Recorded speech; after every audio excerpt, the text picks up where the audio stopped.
Natalie Wood was a luminous presence in Hollywood, and the circumstances surrounding her death remain shrouded in mystery. She began her journey in the entertainment industry at just 8 years old, portraying Susan Walker in the 1947 classic Miracle on 34th Street. Her star continued to rise through the 1950s and 1960s with unforgettable performances in Rebel Without a Cause,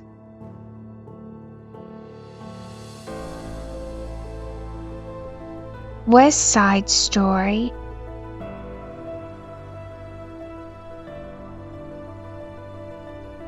and Splendour in the Grass.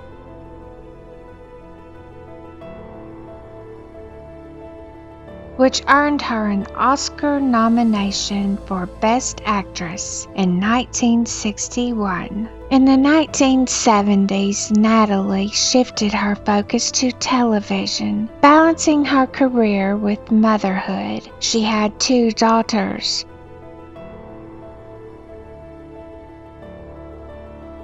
Natasha, born in 1970,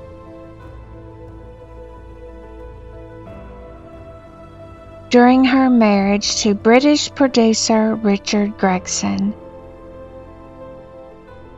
and Courtney, born in 1974, after reuniting with actor Robert Wagner, her first and her third husband. Natalie's personal life was complex. She divorced Wagner in 1962, married Gregson in 1969, and after their divorce in 1971, remarried Wagner in 1972. Despite her fame, Natalie longed for stability and privacy. On November the 29th, 1981, Natalie drowned off the coast of Catalina Island at just 43 years old.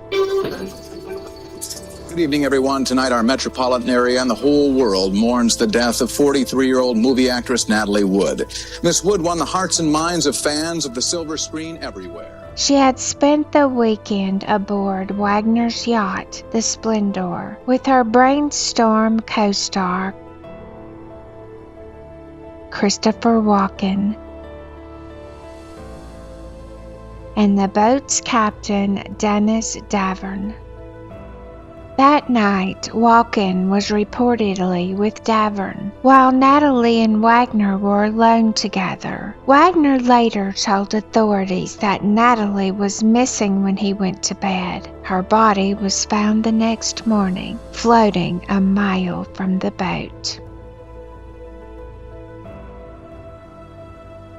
The autopsy revealed bruises and abrasions on her cheek. Coroner Thomas Noguchi ruled her death an accidental drowning, citing alcohol and painkillers in her system. He theorized she may have slipped while trying to board the dinghy. But questions lingered. Wagner initially denied any argument, but later admitted in his memoir, Pieces of My Heart, that tensions had flared. He recalled wondering if Natalie had taken the dinghy after their dispute, but dismissed the idea. She was terrified of dark water. Captain Davern later claimed Wagner prevented him from turning on the searchlights or calling for help. He suspected Wagner's involvement, and in 2018, Wagner was named a person of interest.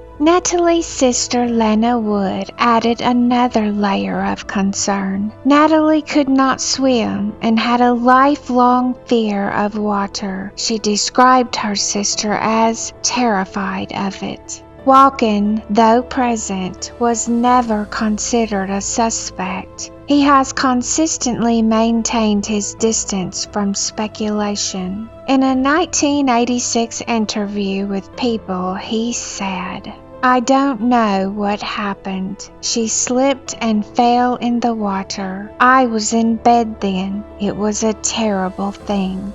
When pressed further, he added, "We're in a conversation I won't have. It's an effing bore. Natalie Wood was more than a movie star. She was a woman of grace, vulnerability, and quiet strength. Her performances shimmered with emotional depth, and her presence lit up the screen in ways few could match. Though her final hours remain clouded in uncertainty, her legacy is crystal clear. Natalie gave us stories that still resonate of love, rebellion, heartbreak, and hope. She lived with courage, even when fear lingered beneath the surface. We may never know exactly what happened that night, but we do know this: Natalie Wood deserved peace, and she deserves to be remembered not for the mystery, but for the magic she gave us. Let her name be spoken with reverence. Let her story be told with empathy, and let her light continue to shine.